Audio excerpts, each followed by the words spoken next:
They called them the Aelari, a soft-spoken race with translucent skin, wide, sorrowful eyes, and voices that hummed like music. Once cherished for their peaceful wisdom, they'd become galactic relics after the war ended. No more trade agreements, no more seats in councils, no more help when their worlds turned cold and silent. The Galactic Union had decided they were a burden, not useful in war, not profitable in peace. The last transmission from the Central Core broadcasted it like an afterthought. All aid to peripheral races hereby suspended. Non-compliance will result in sanction. The message was cold, mechanical. It hit every comm line like a knife in the gut. For most, the Aelari were just another footnote in history. But not for us, not for humans. I still remember the day I met the first one. I was stationed on Iridian 4, a mining outpost that scraped the crust of a dead world for energy cores. I'd done 3 tours in the expansion wars and 2 in the pirate containment zones. I wasn't a hero, just a man who'd seen too much and still didn't know how to quit. The Aelari stumbled in during a dust storm. 3 of them, barely clothed, barely breathing. One of them carried a youngling wrapped in torn, woven silk, her skin glowing faintly like dying embers. The others collapsed at our gate, too weak to speak. I remember looking at the outpost commander, expecting him to bark orders, get medics, something, but he just turned his back. "They're not our problem," he muttered. "We've got quotas to fill." I wanted to believe I misunderstood. I waited. No orders came. No one moved. The men looked down at their boots, pretending they didn't hear the quiet coughs of the child or the ragged breaths of the old one whose bones were showing through his skin. So I did what any man with blood still warm in his veins would do. I stepped forward, grabbed the first aid kit, and opened the gates. The others watched me like I was insane. "You'll get court-martialed," one muttered. I didn't answer. I just knelt beside the old Aelari and gave him water. His hands shook like brittle leaves as he drank, and when he looked at me, I saw it in his eyes, relief and disbelief woven together. They weren't supposed to survive. Not anymore. We set them up in the south sector of the outpost, where unused supply crates made a half-decent shelter. I fed them out of my rations and taught one of the young ones how to work the purifier. They didn't speak much, but they listened. They worked quietly. They kept to themselves. Word spread fast, though. Whispers turned into complaints. The mining overseer sent a drone to document the violation. Then came the official threat from Union Command. Cease unauthorized contact with decommissioned species or face asset forfeiture. That was the moment I realized this wasn't just about helping a few refugees. This was bigger. This was about a galaxy that forgot what mercy looked like, and a species like ours that still remembered. The next week, 3 more Aelari showed up. Then 5, then dozens. They were coming from the frost zones, the acid fields, anywhere that hadn't killed them yet. They came because they'd heard that humans, monkeys with guns and scars, were doing what the most advanced civilizations refused to do. We sheltered them, taught them, defied orders. But we also knew it wouldn't stay quiet for long. They'd come for us. And when they did, they'd learn that the galaxy's mistake wasn't forgetting the Aelari. It was underestimating humanity's wrath when you try to crush the ones we protect. We were outlaws now. That's what the official logs would eventually say. Unauthorized aid rendered to non-sanctioned alien life forms, defiance of central protocol, hostile harboring of invalidated species. Those were their words, cold, measured, distant. But the truth? We were just men and women who couldn't watch someone die on our doorstep and pretend it wasn't our business. They started monitoring us first. The satellites above Iridian 4 blinked back to life after years of silence, their long, dormant sensors aimed at the outpost. At night, when the storm winds died down, you could see the faint blue flickers in the sky like electronic stars watching us. We weren't stupid. We knew surveillance when we saw it. The Union didn't bomb first. They isolated, froze supply chains. Our monthly shipments from the core stopped arriving. Fuel barrels ran dry. We had to cut power rotations, prioritize the water purifiers and medbay. Even then, we held the line. By now there were over 100 Alari in our sector, fragile, graceful beings that moved like they were part of the wind, not of the ground. They were quiet, reserved, but not helpless. They began working beside us, repairing scrap, filtering water, tending to the wounded. They weren't lazy. They weren't weak. They were survivors of betrayal, and they trusted us with what little they had left. One of them, a young male with bright silver veins under his skin, started following me during daily inspections. I asked his name once, and he just shook his head slowly. Names, he said, were things of the past. What mattered now was breath, not title. He called himself Kira, which roughly translated to last ember. Fitting. Kira never spoke much unless he had something worth saying, but when he did, I listened. He'd point out fractures in the ground near our southern fuel tanks, warn us when a dust storm was forming beyond the ridge before our sensors even blinked.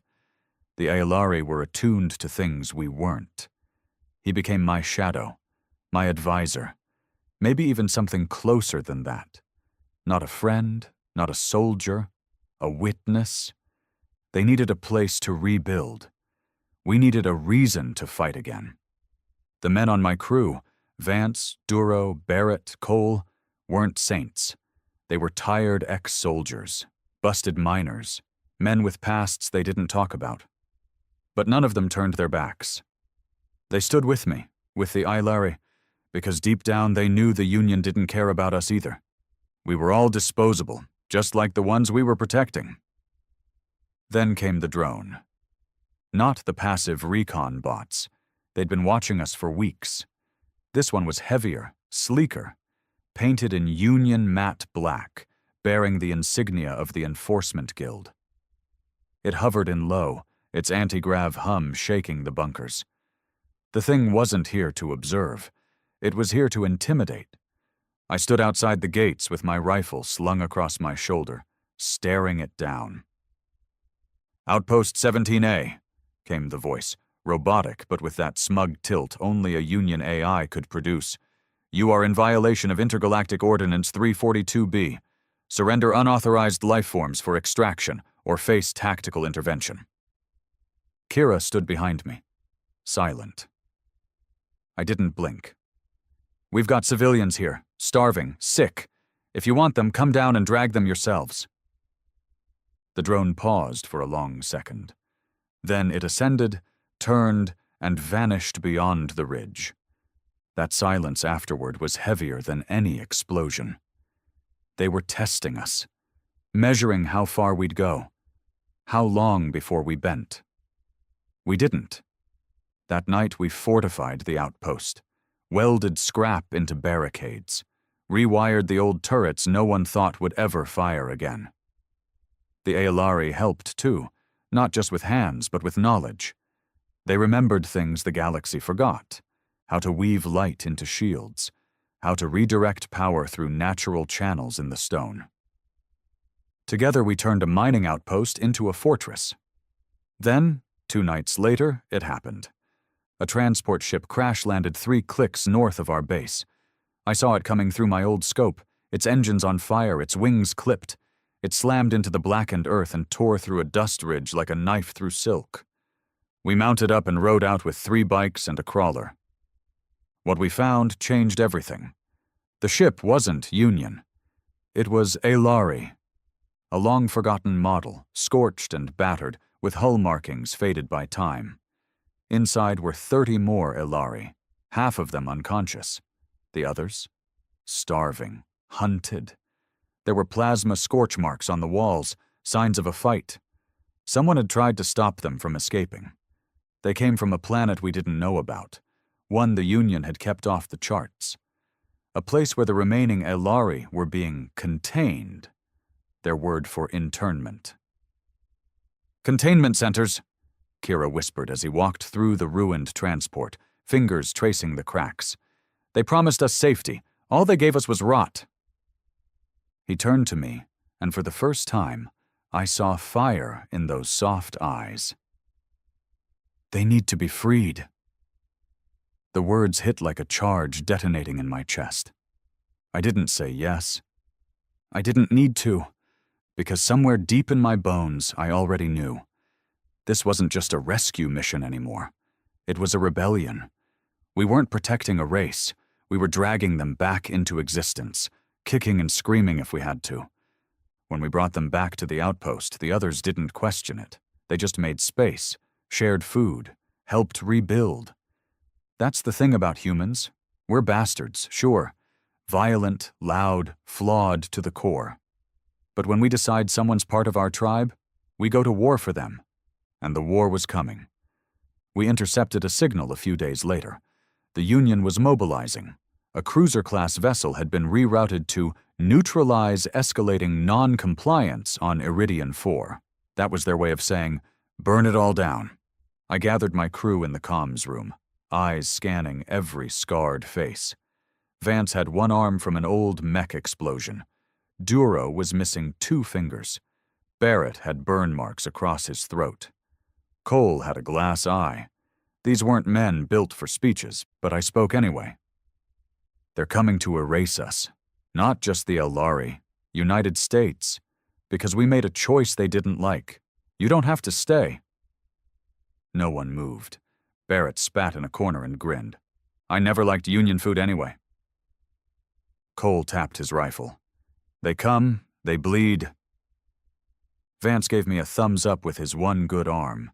And Duro, always quiet, just nodded once. That was enough. We had 3 days until the cruiser dropped into orbit. 3 days to prepare. 3 days to remind the galaxy what it means to stand your ground, even when every star above you says, "You've already lost." There's a kind of silence that falls before a battle.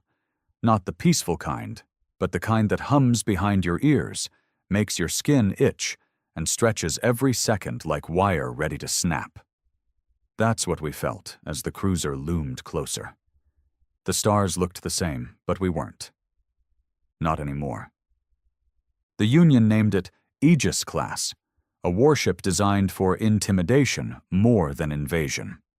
Its purpose was simple: arrive, send a message, crush any resistance before it became a symbol. We'd seen this pattern before, back when colonies first started defying mining taxes. The Aegis didn't ask questions. It made examples. We weren't going to be one. Our defenses weren't high-tech. They were patchwork, rugged, held together with scrap, hope, and human stubbornness.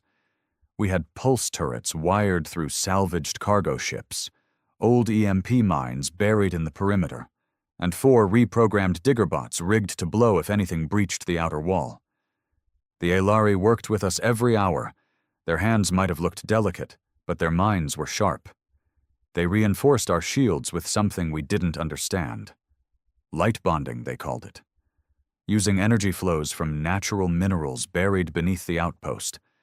The walls didn't just block. They bent incoming signals, jammed scanners. That gave us a ghost's chance. Inside, we converted the old medbay into a triage center. Kira took charge of the injured. His quiet authority calmed the younger Elari, who were too scared to sleep. He barely rested himself. I caught him once, standing alone in the observation deck, looking up at the stars with a look I couldn't read. "You're thinking of them," I said, stepping beside him. He didn't turn. "They will not just bomb us.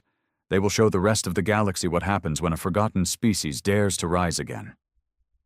I nodded. "And we'll show them what happens when you try to erase what's still breathing." He glanced at me then. You do not have to die for us. We're not dying, I said. We're living the only way that matters. Standing up. The next morning, we picked up the cruiser's approach vector. High orbit, steady path. ETA, 17 hours. I gathered the crew and anyone strong enough to fight. 32 humans, maybe 50 Ilari capable of holding weapons or manning stations. Some had never held a rifle before. Some could barely stand. But they stood anyway. I didn't give a rousing speech. That's not what men like us needed. Instead, I spoke truth. They'll hit us hard. First from above, then they'll land. They expect us to break early, to surrender.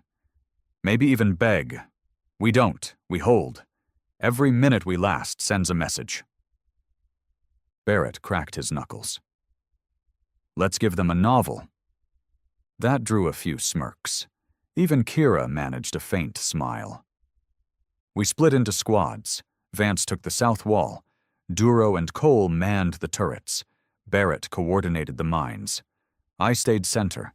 If the line broke, I'd be the first they saw. That's how I wanted it. Then came the message. Broadcast straight from the Aegis. This is Commander Luthen of the Galactic Union. You are harboring non-sanctioned biologicals. You have 15 minutes to comply. Failure to surrender will result in orbital action. I stepped into the comms chamber, looked straight into the feed lens. This is Captain Rain, former Union infantry. We're not harboring anyone. We're living, breathing, surviving. If that's a crime, come down here and explain it to our faces. The comms cut. 12 minutes later, the first strike hit. A kinetic rod, not plasma, non-lethal by Union standards, meant to break infrastructure, not people. It crushed our northern watchtower and split the barracks roof. Dust filled the sky. Sirens screamed. But no one ran. We scrambled, repaired, dug out survivors. Second strike hit the old fuel depot. Fire burst through the sky. Cole barely got out in time. His right leg scorched, face blackened. He refused evac, propped himself against the turret console and kept targeting. That's how we fought. Injured, outnumbered, breathing grit and fury. They sent a ground squad next. Sleek drop pods fell like silver needles through the sky. 8 landed in a wide arc. Union troopers, perfect armor, synchronized movement, soulless. But they didn't expect the dust storm. They didn't expect EMP mines rigged inside the dunes. And they sure as hell didn't expect Ilari light traps that turned our terrain into a shifting illusion. We picked them off, one by one.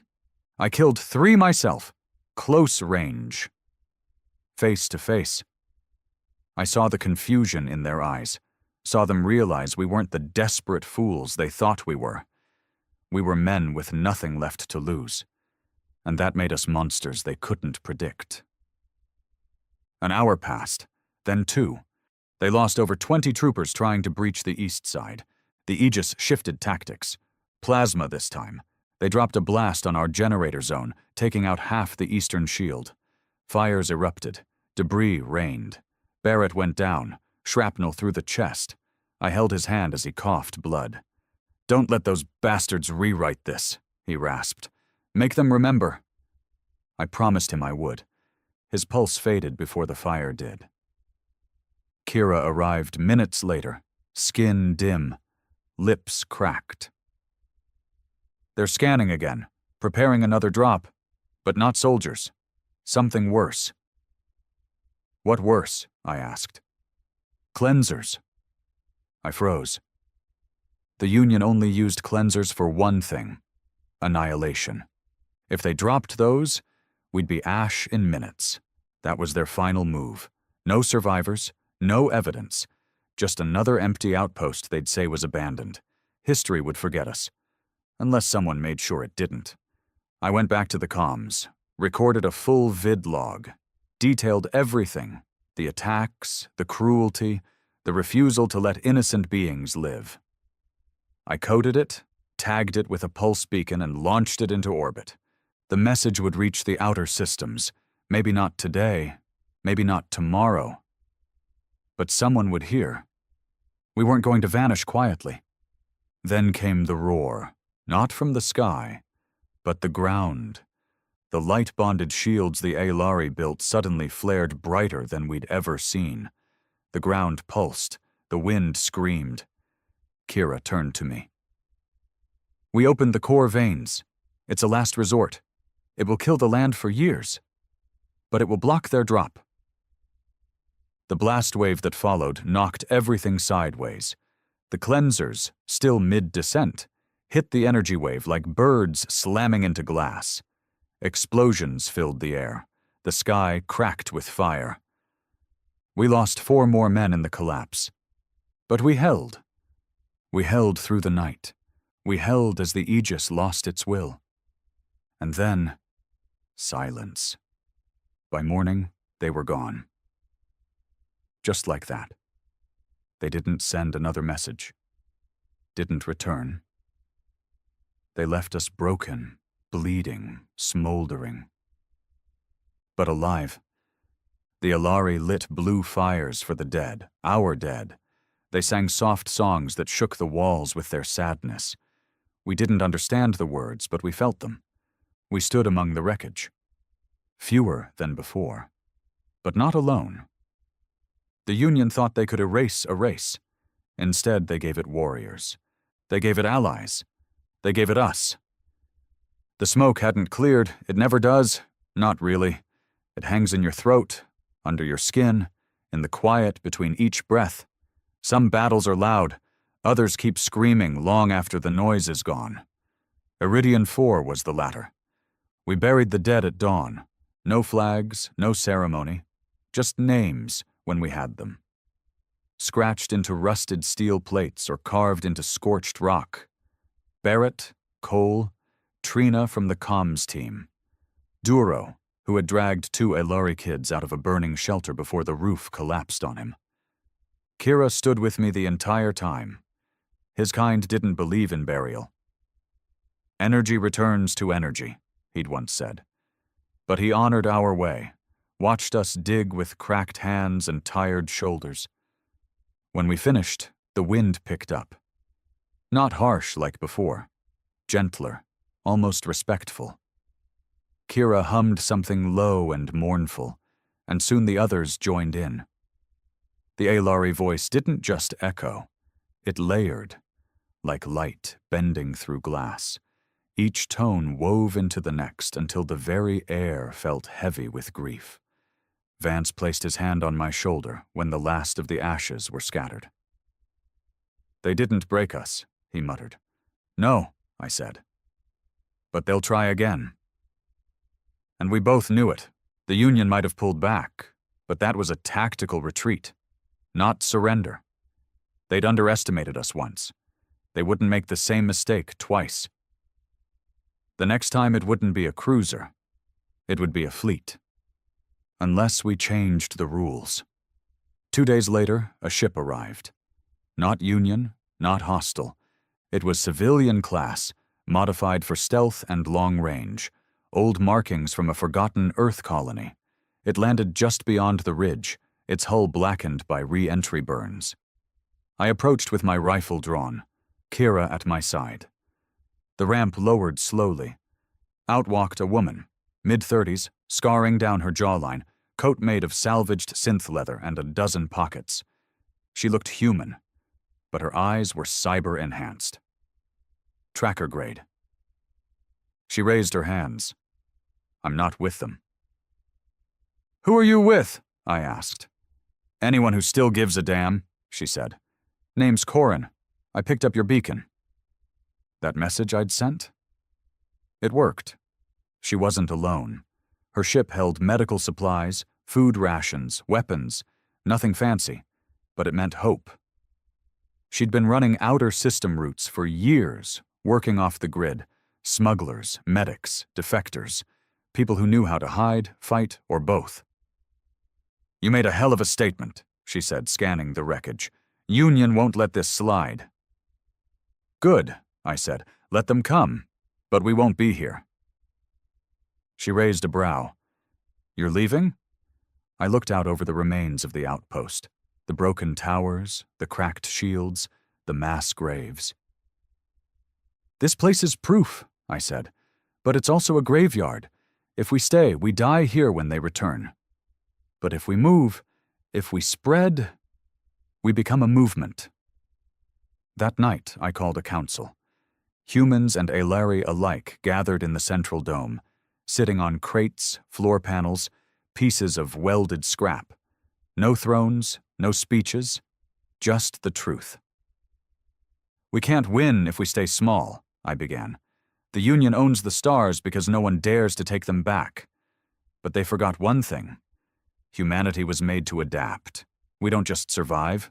We spread, we resist. And now, we're not alone. I turned to Kira, who stood without hesitation. We do not seek revenge, he said. We seek presence, we seek remembrance, and for that, we need voices louder than silence. Corin stood next.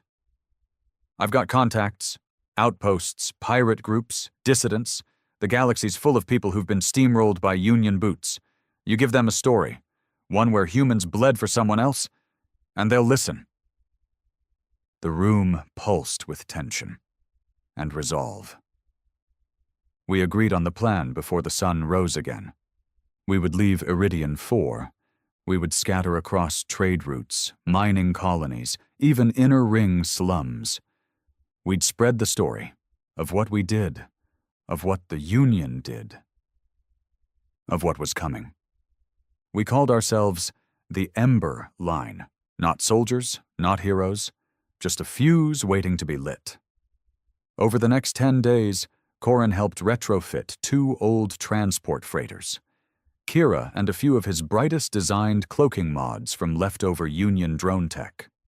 We reprogrammed satellite beacons to echo fake signals, creating the illusion of a still active base. If the Union scanned from orbit, they'd think we were still here. We weren't. We slipped away under cover of night. One ship carried wounded and younglings, headed toward an unmarked moon system in the Eros belt. The other carried fighters, messengers, and me. We weren't running. We were planting seeds. The first stop was a fuel port in the Gultar sector, run by old traders and mercenaries, lawless but not heartless. We offered information, proof, footage from the battle, names of the fallen. They didn't pledge allegiance, but they let us talk. And word spread. Then came the second port. Then a listening post. Then a smuggler's den. The story became more than ours. It became fuel for others. Humans who'd been stripped of rights, alien species forced into Union compliance, fringe worlds choked by taxation and forgotten by aid. Whispers turned to echoes, echoes to voices. And suddenly, the Union had a new problem. It wasn't just resistance, it was unity, all sparked by a handful of men who refused to let a peaceful race die in silence. But with growth came risk. 2 weeks after we left Iridian 4, one of our allied ships was intercepted, a freighter named Libra 9.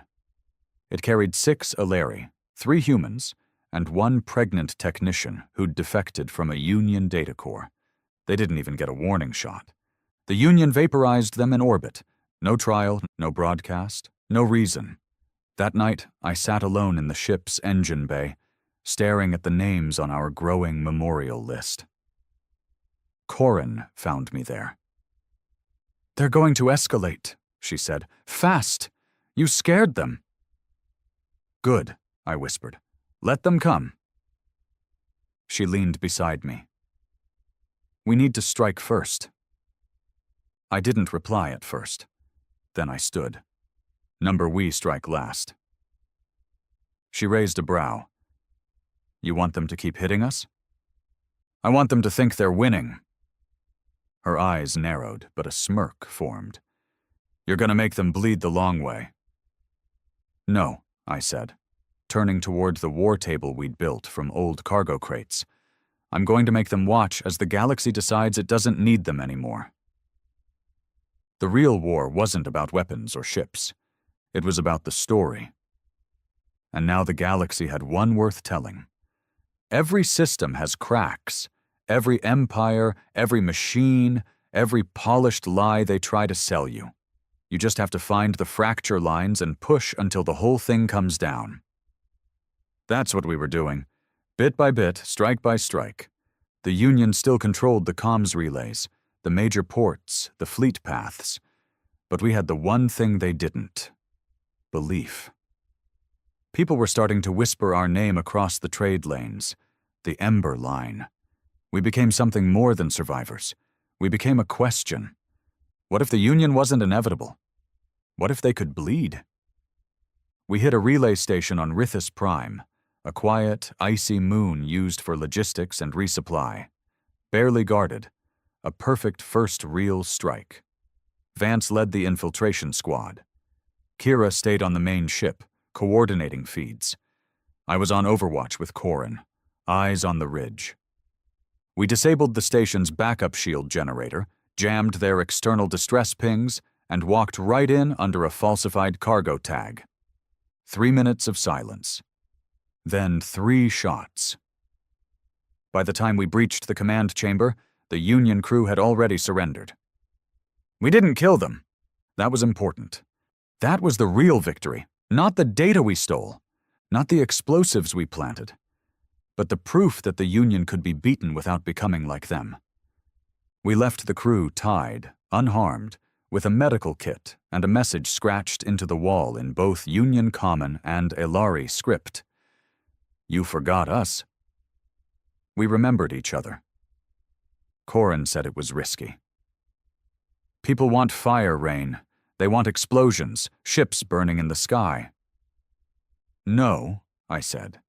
They want to believe there's still a better way. But the Union wasn't interested in better ways. Days after the Rithus raid, they launched Operation Scorch Veil. We didn't know what it was at first, just intercepted fragments.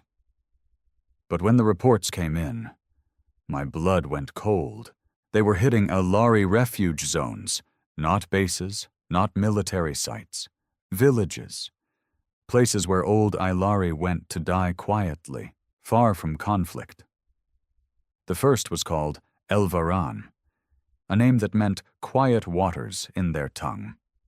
It was built around a natural spring, half hidden by cave systems, shielded only by weak signal dampeners and topography. The Union glassed it, burned every tree, melted the stone, turned centuries of peace into radioactive dust. They didn't broadcast the strike. They didn't admit it. But the galaxy knew, because we made sure they did. Kira watched the footage in silence. His skin lost its glow. I stood behind him, fists clenched, rage chewing through my ribs. They want us to strike back hard, I said. They want blood, justification. Kira nodded once. Then we must give them memory, not rage. Let them drown in what they fear most. Truth they can't erase. We began compiling the archives. Names, dates, images, testimony. Survivors from Elvaran gave their stories to Corrin's crew. Children with radiation burns. Priests who'd buried relics under ash. Elders who could barely speak but still lifted their heads for the camera and said, "We remember." It hit harder than any missile. Soon, other races started reaching out. Not many, but enough to shift the tide. A Plaxian captain from the Outlands offered us stealth tech. A Myran engineer shared shield bypassing schematics. Even a Union comms officer defected and handed us encryption logs before he vanished. But nothing shook the Union like what came next. It was an old broadcast file, tucked inside a restricted archive. Vance's hacker crew decrypted it after 10 days of sweat and coffee. The file was a recording, 20 years old. A Union Council session, one nobody was ever meant to see. It showed a vote on Elari protection. The vote failed, not because of legal loopholes, not because of pressure. Because of greed, they'd known the Elari worlds were rich in phase core minerals. but the Alari refused to mine. They called it Soulstone, said removing it killed the land's spirit. The Union didn't care. They declared the Alari passive liabilities. Then they let them die. That file, it was dynamite. We didn't leak it yet. We weren't ready. But knowing what they did, how deliberate it was, changed something in me. It wasn't just politics or survival anymore. It was personal. They didn't forget the Alari. They sacrificed them. And now they were trying to do it again. We needed a bigger strike, not to kill, but to expose. So we set our sights on Zerian Spire, a Union relay tower that connected half the outer systems, heavily fortified, guarded by 2 Aegis-class cruisers, stacked with live broadcasts and storage cores. It was suicide, unless we turned it into a signal flare. We wouldn't destroy it. We'd take it. We'd hijack the broadcast feed and stream the Elvaran massacre file, the council vote, the names of every Alari village burned by the Union's hand. We'd make the stars watch. I presented the plan to the team. Corin stared at the schematics for 10 minutes before she finally said, "You know if this works, they'll send the entire damn fleet after us." "They're already coming," I said. "Let's give them a reason to run." Kira stepped forward. "I will lead the ground breach." "No," I said. "You're too valuable. My people must see me stand." Vance clapped his shoulder. "Then we go together." There was no more debate. The Ember Line would hit Zerion in 3 days. And if we fell, we'd fall loud enough for the whole galaxy to remember. Zerion Spire. It rose like a blade from the skin of the moon Trask 7. Cold, black, angular, and mean. 75 stories tall. Home to thousands of Union personnel. Communication hub for half the outer systems. More than just a tower. It was a symbol. They never expected anyone to come for it. Why would they? It was suicide to even approach. Twin Aegis-class cruisers floated above in low-orbit standby. Ground defenses boasted 10 rotating turrets, 8 railgun stations, and a shockwave perimeter that would melt any unauthorized craft before it landed. But we weren't coming to knock. We were coming to take it. Our plan was madness. Just the way the Union liked to pretend no one thought. But it was designed that way, because madness is unpredictable. Unpredictable keeps you alive. We launched with 3 ships. One carried the boarding team, my squad, Kira's Alari fighters, Vance, Corin, and a few techs. The second ship was Decoy, rigged with active heat signatures and Union transponder codes we'd stolen. It drew the cruisers off long enough for our breaching pod to slip under their scanning net. The third ship, loaded with data packets, hung in low orbit. Its job, go live with the truth if we succeeded, or scatter our last message across the stars if we didn't. As we slammed through Zerion's lower stratosphere, the clouds broke open like torn canvas. Anti-air fire lit the sky. The whole tower glowed red with activation signals. We were a ghost in a firestorm. Our breaching pod hit level 14. Steel screamed. Doors blew open, and we were inside. The shock was on our side. Half the guards didn't know whether we were pirates, mercs, or something worse. But by the time they figured it out, we were already clearing corridors. Vance laid down suppressing fire. Kira moved like lightning, disabling targets with grace and precision. The Alari fighters behind him weren't warriors by nature, but desperation has a way of awakening old instincts. They fought like their history depended on it, because it did. Corin and the techs peeled off near the core elevator. Their job? Slice into the broadcast chamber on level 62. Our job? Keep them alive long enough to make it there. We split into strike cells. My group pushed north toward the central server banks. That's where the control relay was, our kill switch if they tried to block the stream. Vance took the east corridor to secure power flow. We had 12 minutes before reinforcements regrouped. 12 minutes to take down a structure that had stood untouched for decades.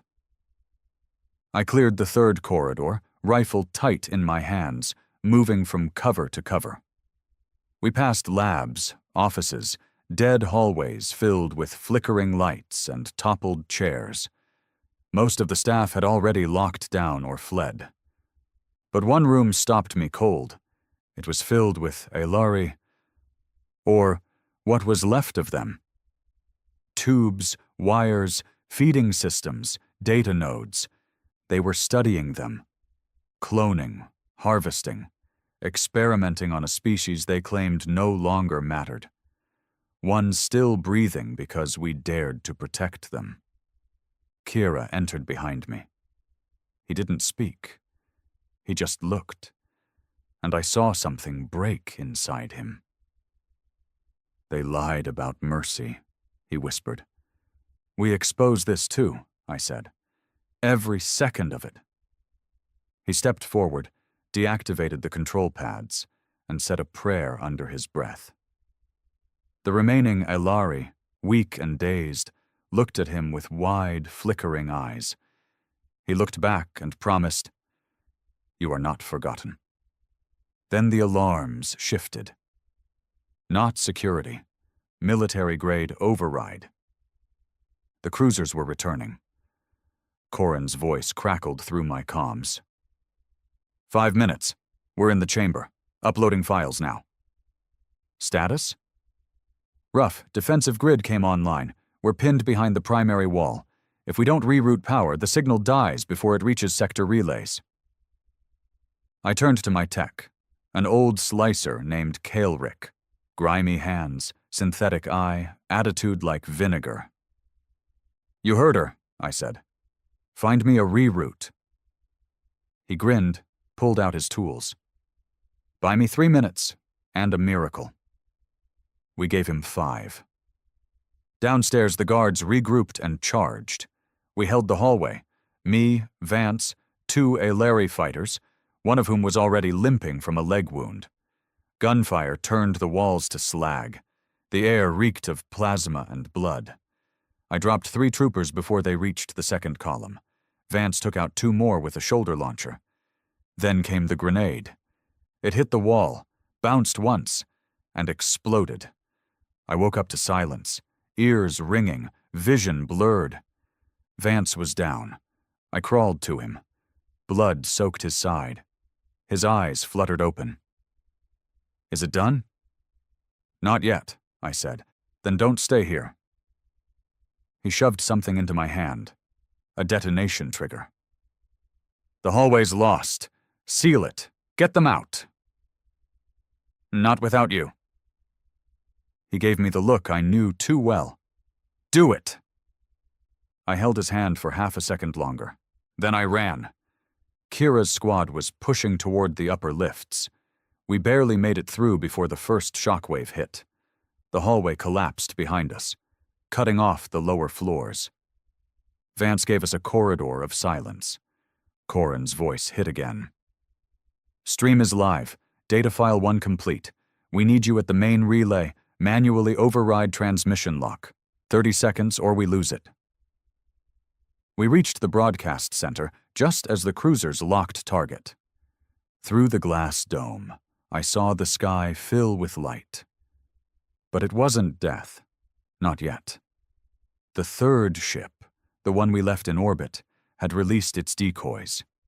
Mini-drones, hundreds of them, each carrying segments of our signal, streaming, bouncing, echoing across star lines. Even if they destroyed the tower, they couldn't stop the message now. Kira reached the override panel, hands moving with sharp precision. The lights flickered, then stabilized. On every screen in the room, and soon, across the outer systems, appeared the face of an Aelari elder, her eyes hollow, her voice breaking. She spoke of Elvaran, of the vote, of betrayal. Then came the footage, Union cruisers burning green forests, children crying beside craters, soldiers laughing as they walked away. Then came the file, names, ranks, timestamps. Proof.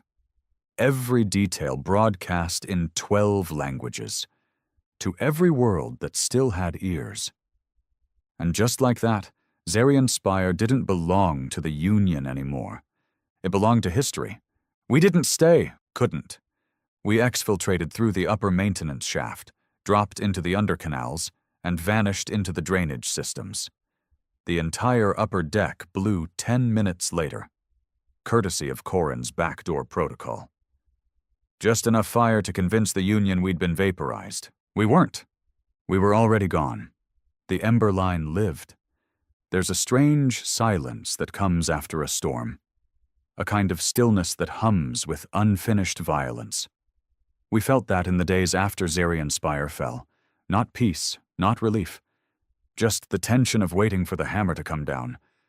But first, we got to see what truth actually did. The footage we released didn't just go viral, it went viral across species. Smugglers shared it in backwater cantinas. Old rebel groups posted it on shadow networks. Even neutral civilizations that never spoke out began issuing public concerns. The Union tried to smother it, of course, broadcast denials, propaganda reels. They accused us of fabrication, terrorism, manipulation. But it was too late. The Elari weren't ghosts anymore. They had a voice. And that voice now echoed from asteroid colonies to inner ring stations. Some places held rallies. Others began open debates. Most just watched and listened. But the real change came where we least expected it, inside the Union. The first crack showed up in a military data center on Arcus 9. A junior analyst leaked internal memos that confirmed everything we'd posted, down to the names and voting logs. His name was Linarth, half human, half Varnid, a quiet kid who'd only joined for education credits. They arrested him within the hour, but not before his message went out. They taught us loyalty. They didn't tell us it meant burying the innocent. A day later, 3 more defectors followed. 2 pilots, 1 logistics officer. They handed over ship paths, access codes, strategic weaknesses. It was happening. The Union wasn't losing a war. They were losing control of their own people. Still, no one dared strike them directly. Not yet. Except us. Corrin and I regrouped with the others on a deep space outpost known as Echo Rift, an old trade station built into the skeleton of a mined-out moon. Lawless territory. No official allegiances. Just traders, hackers, mercs, and people too burned by the Union to ever forget. It became our new hub. Kira called it the Ember's Route. From there we coordinated smaller missions, relay takeovers, smuggling supply chains to Elari survivors, linking human and non-human fringe worlds into a single encrypted network. We didn't call it a rebellion. That word was too small. This was a correction, but the Union wasn't idle. They launched Operation Purity. Publicly, it was about stabilization. In reality, it was a series of scorched earth strikes. They didn't target armies. They targeted sympathy, outposts that gave us shelter, civilian ships that refused to report us, even neutral trade stations caught broadcasting our footage. They called them co-conspirators. They erased them. I remember reading the casualty list for one of the moons, Jaxa Theta. 1,200 lives. Gone. No warning, no survivors. Kira sat beside me when I saw it, his face blank, his voice flat. They are trying to make silence louder than truth. I nodded slowly. Then we make the silence scream. That's when we changed tactics. We weren't just sharing information anymore. We were organizing. Not like an army, but like a virus, spread thin, fast, adaptive. Each Emberline cell operated independently, connected only by encrypted drops and agreed-upon signs. No command chain, no base to destroy. We were an idea. And ideas don't burn.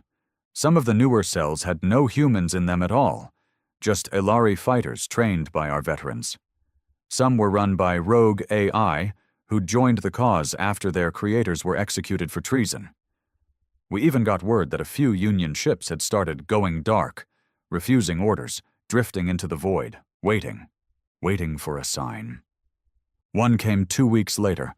A communications relay in the Zetran belt was hijacked, not by us, but by Union defectors. They broadcast one sentence, again and again. "We served your silence, now we serve the truth." It echoed across 100 systems, and the Union panicked. They declared martial law across 5 sectors, deployed new suppression ships, faster, more brutal. They labeled the Ember Line an intergalactic terrorist contagion. That last word stuck with me. Contagion. They finally understood. We weren't just a rebellion.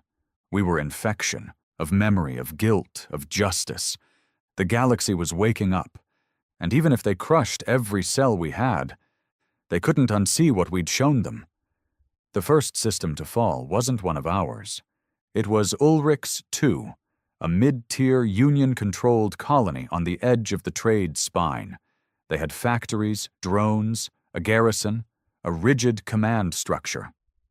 For years, the people there obeyed every law, paid every tariff, kept their heads down while others burned, until one day, they stopped. Not because someone invaded, but because they finally saw. The Ember Line footage had been circling in their net streams for weeks. Most didn't believe it, or didn't want to. But when a defecting courier pilot landed there, bloodied, coughing, half-starved, and handed a priest the full vote file and the biological labs data from Zerion Spire, something shifted. The priest didn't broadcast it. He read it to his congregation, every word. Then he lit the Union flag and hung the Ilari crest, reborn from ancient designs, over the city square. The garrison panicked, called for support. But the citizens surrounded them, and when Union reinforcements arrived, the troops refused to fire. Just like that, Ulrich's II slipped out of the Union's grip like water through cracked stone. It wasn't ours, not officially, but it became part of us. They raised the Ember Line sigil beside their new banners, orange flame twisting into a silver breath, symbolizing unity forged through fire. That event changed everything. We weren't fringe anymore. We were visible. The Union began deploying voice control units, black-shielded vessels broadcasting heavy-wave propaganda. They flooded civilian nets with footage of human traitors, twisted versions of Kira's voice, and deep fakes of our dead. One of them aired a fake recording of me surrendering. "I regret my actions," the video said in my voice. "The Ilari lied. I was deceived. I beg for Union mercy." I watched it play across 3 news feeds while hiding in a cargo bay on Othas 9. Vance would have laughed himself to death. Kira didn't laugh. He just said, "They wouldn't lie if they weren't afraid." Still, that moment hit hard, because it meant one thing. The Union no longer saw us as a pest. They saw us as a threat, and when an empire feels threatened, it does what it always does. It kills louder. 3 refugee stations were destroyed in the next 8 days. Whole systems blacked out. Data centers scrubbed. They arrested family members of known Ember Line fighters, human and Ilari alike. I watched a mother cry on a hidden feed as her son was dragged away, accused of dreaming dangerous things. So we hit back. Harder. Not with bombs, with proof. We intercepted Union AI logs, archived drone cam footage of them executing civilians during a security purge on the mining world Terran Kesh. We leaked it under a dozen proxy accounts, flooding every corner of the galaxy. And this time, it didn't vanish. Too many were watching now. Too many remembered what we'd already shown them. Corin coordinated a full decryption ring out of Echo Rift. She worked with ex-syndicate slicers, rogue planetary AIs, and one brilliant, half-feral child who only went by Grit. They uncovered entire lines of hidden Union legislation, code-speak laws that allowed the legal extermination of non-conforming species in cases of extended cultural resistance. They had written the Alari's death into law, and we showed it to everyone. The fallout came fast. 4 Union Council members resigned. 2 disappeared. A vote was called to remove Chancellor Hereth from emergency wartime powers. She responded by initiating Directive 19, planetary lockdowns, military curfews, forced conscription across 69 systems. That was when the galaxy cracked open. Rallies turned into riots. Riots turned into revolts. Not just us, everyone. Factory workers, ex-soldiers, shuttle pilots, smugglers. Even corporate execs who'd stayed quiet for profit started donating materials, ships, codes. They weren't doing it for the Ilari anymore. They were doing it because the mask had fallen off the Union's face, and underneath was something hollow, greedy, and afraid. Kira and I stood on the deck of an old cargo hauler, now refitted as a mobile war command. He looked out over the data feeds, burning cities, new banners, people chanting for freedom in a dozen languages. "This is not victory," he said quietly. "No," I agreed. "It's ignition. Too many still bleed." "Too many always will," I said. "But at least now they know why." Corin stepped in, face smudged, one eye bruised. "We've got confirmation. 5 more outer colonies flipped. Union's pulling back cruisers to defend inner systems. They're shrinking." For the first time, I let the idea sink in. The Union might actually fall. Not today, maybe not this year. But someday. Because you can't rule a galaxy if no one believes in you anymore. But even as we spread, even as our cause grew stronger, darker things were stirring. The message was short. They're building something old, something forbidden. Attached was a single image, blurry, corrupted, but the structure was clear enough. A moon-sized facility, shielded, pulsing with energy signatures we'd never seen before. Not military, not communications, not defense. Kira stared at it for a long time before whispering a word that sent a chill down my spine. "Ethergate." "What is it?" I asked. He hesitated. It was once used by ancient civilizations to erase entire regions of space, not destroy, remove, as if they'd never existed. Corin paled. "They're not trying to defeat us," she muttered. "They're trying to undo us." I felt a tremor in my chest. Not fear. Resolve. "They want silence," I said. "Then we'll give them a sound so loud the stars remember." Because this war wasn't about borders anymore. It was about existence, and we had no intention of being forgotten. The Ethergate. That name alone was enough to send our entire network into overdrive. Old legends whispered about it. Dark myths traded between rogue AI, forbidden fragments of scripture from dead worlds, the kind of stories you only hear when history wants to forget something dangerous. But the image we received wasn't a legend. It was real, buried in the shadows of a collapsing star system on the fringe of Union territory. A moon-sized ring structure, not orbiting anything, just hovering in spatial lock. Hidden beneath cloaking fields so ancient, even Union satellites couldn't see it directly, not unless they were already trying to activate it. And now, we had to act. Fast. The Emberline called an emergency summit on Echo Rift. It wasn't just humans and Alari anymore. Our movement had grown. Plaxians, Dren hybrids, even 3 sentient data clusters joined the session. 30 different cells represented, each feeding in via scrambled signal. The tension was thick.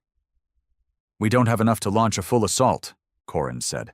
"Even if we throw everything we have, their defense grid around the ether gate will rip us apart before we breach the surface." "We're not breaching," I said. "Not like that." I zoomed in on the recovered image. "Look here, ventilation channels. Old tech. This thing was built before modern shielding. If we can get a single infiltration squad inside, we can sabotage it from the core." Kira leaned forward. His eyes glowed with a dim, flickering light. "If they activate it, we won't die. We'll be erased, removed from timelines, memories, records, every species who helped us, every voice that spoke our names. They'll forget us like we were never born." A quiet settled over the room. It wasn't just about winning anymore. This was about being, existing. "You want to send a team into the most heavily guarded structure in Union space," Corin said, rubbing her temples. "With what? 3 ships and a prayer?"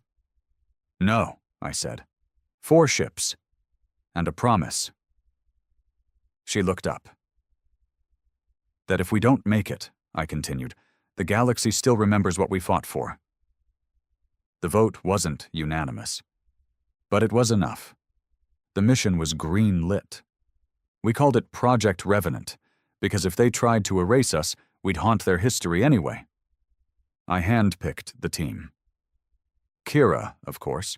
He knew the stakes better than anyone. Corin. There was no one better with infiltration codes and last-minute miracles. Vance should have been there, but he'd given his life for us long ago. So I took his nameplate, hung it around my neck, and carried him in with me.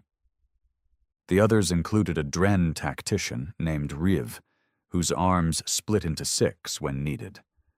A human tech runner called Nilo, who used to be Union security before they purged her family. And a silent Elari warrior named Thai, who hadn't spoken since Elvaran burned. We rode out on a ghost ship, an old mining freighter retrofitted with cloaking fields and distortion nodes.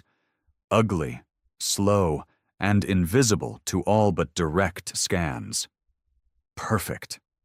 The journey took us through 2 quarantine zones and 1 dead system. Union patrols were thick, paranoid, but they weren't looking for us yet. Until we reached the shadow edge of the collapsed star system. And there it was. The ether gate. Massive, ancient, and somehow alive. You don't understand scale until you see something the size of a moon humming with forgotten technology, its energy pulses echoing through space like a heartbeat. The closer we got, the harder it was to breathe. Not because of pressure, but presence. As if the very fabric of space knew what this thing could do. Kira stood beside me in silence, his hands clasped in a prayer I couldn't understand. "They shouldn't have touched this," he whispered. "Not even the first ones dared to use it." "But the Union will," I said. "Because they don't fear consequences, just witnesses." We split into 2 squads. Mine would breach the lower vents, plant the charge, and override the core logic. Corin's would ascend through a service duct and reach the primary control hub, where the Union was prepping activation. Nilo synced our clocks. "You'll have 11 minutes after breach. After that, the failsafe kicks in and the outer shields fry anything inside." I nodded. Plenty of time. It was a lie. No mission ever has plenty of time. We launched. Our ship drifted toward the outer vent, masked in heat signatures that mimicked stray debris. The Union's sensors didn't blink. Until we were already inside. The moment we breached, everything turned red. Klaxons, auto turrets, motion sensors screaming, but we moved like ghosts. Silent, fast, focused. Kira disabled the turrets with soft pulses of light that bent the circuitry before it could fire. They carved through doors with ancient plasma blades passed down by his ancestors. I watched Nilo dive into hardpoints like she'd been born in the wires.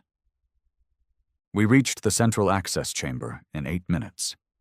3 left.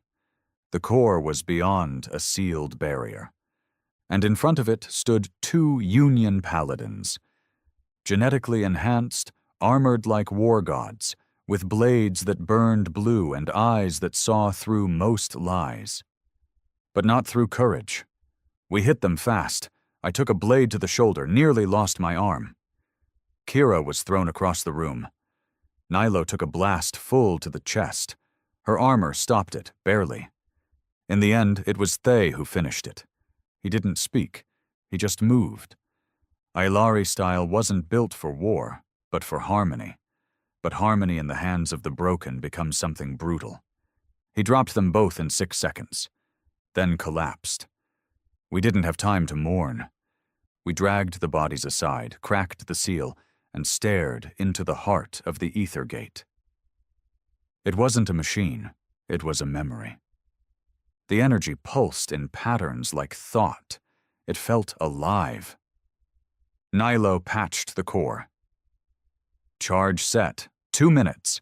If we don't override, this whole thing implodes, and us with it. I stepped to the console. The language was old. Pre-Union. Pre-history. But the Ailari glyphs matched. Kira helped me read them. Override wasn't simple. It wasn't a code. It was a decision. The system asked one question, repeated in dozens of dialects. Do you consent to be remembered? I stared at the screen. Then I pressed yes. The pulse surged. Corin's voice crackled through. We're in the control hub. Uploading virus now. You're clear. Get out. We ran. Back through the corridor, ducking sparks and alarms, half carrying Kira, whose leg was shattered by shrapnel. We reached the exit, climbed into the pod, and launched. The ether gate didn't explode. It collapsed. Silently. Power faded. Shields died. Its pulse flickered, slowed, and finally stopped. Behind us, in the distance, Union cruisers turned. But we were already gone. The galaxy remained. And so did we. The ether gate was dead. That monstrous relic, capable of erasing civilizations from history, was now nothing more than a floating tomb of silence. And in its stillness, the stars began to remember. We thought the war would end there. It didn't. The Union didn't crumble overnight. Empires rarely do. They bend, scream, claw their way through death like wounded beasts. But the blow we dealt them was one they couldn't hide. Not anymore. The collapse of the Ethergate wasn't just a tactical loss, it was a cosmic disgrace. Worlds that once whispered now shouted.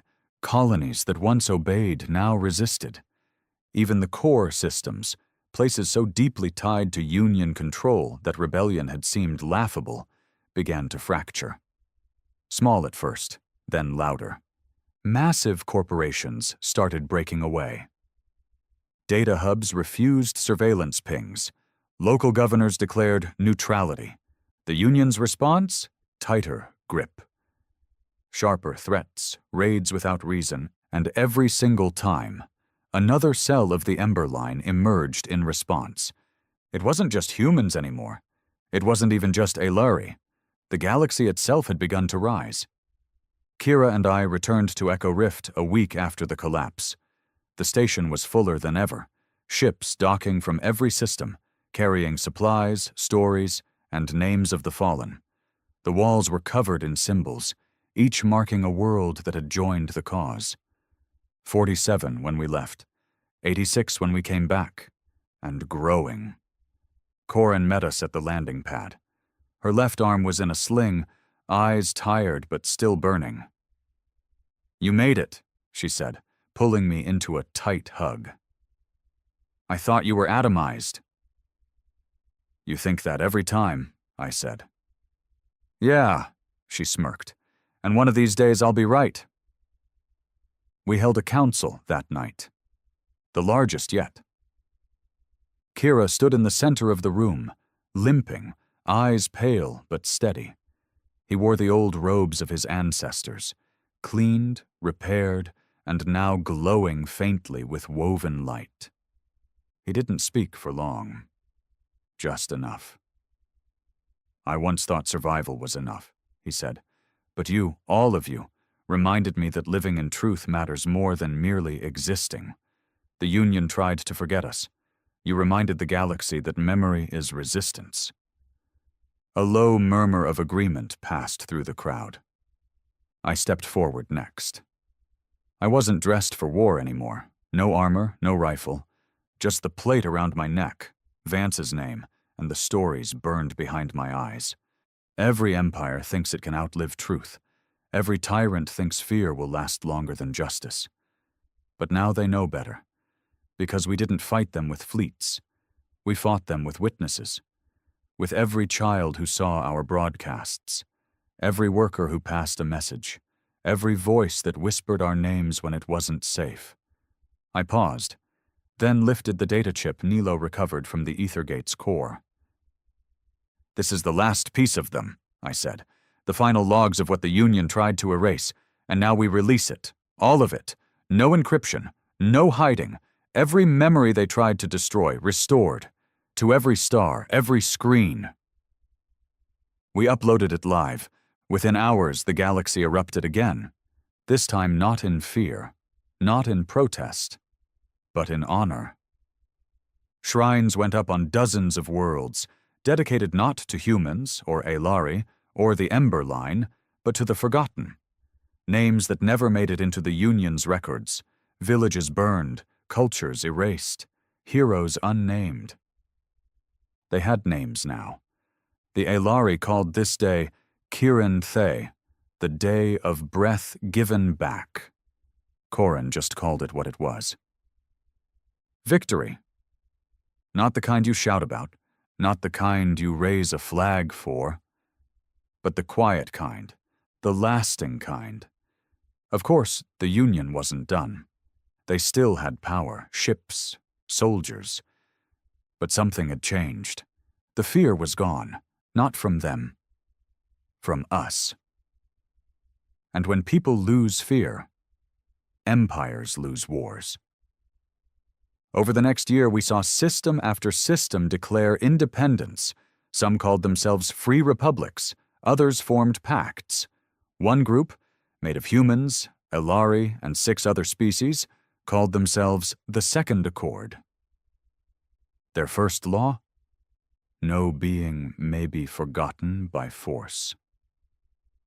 That line alone made the war worth it. Kira returned to his people, not as a priest, not as a warrior, but as a teacher. He built learning centers on reclaimed Aelari lands, places where their songs and sciences were passed down again. Places where memory, once a weapon, became a legacy. Corran went deeper into the rim, still fighting, still slicing, still surviving. She said the fire wasn't out yet. She wasn't wrong. As for me, I left Echo Rift one last time. No ceremony, no goodbye speech, just a quiet launch from Dock 7. I didn't need to stay. The Ember Line had grown beyond me. They didn't need a soldier. They needed a storyteller. So that's what I became. I carried Vance's nameplate with me, Barrett's too. Duro, Cole, Nilo, and Thay, who never spoke a word, but said everything through his final breath. Every world I visit, I tell their stories. Not to glorify, not to recruit, just so they're heard. Because that's what the Union hated most. Not weapons, not rebellion, remembrance. They feared the sound of names said out loud, of truths spoken when silence was expected. They wanted to erase. We wanted to endure, and in the end, we did. So now, when people ask me what happened, why the galaxy changed, I tell them this. It wasn't about war. It wasn't about politics. It was about one simple choice. That when the stars turned cold, When the powers turned away, humanity rose, not to save themselves, but to protect those no one else would.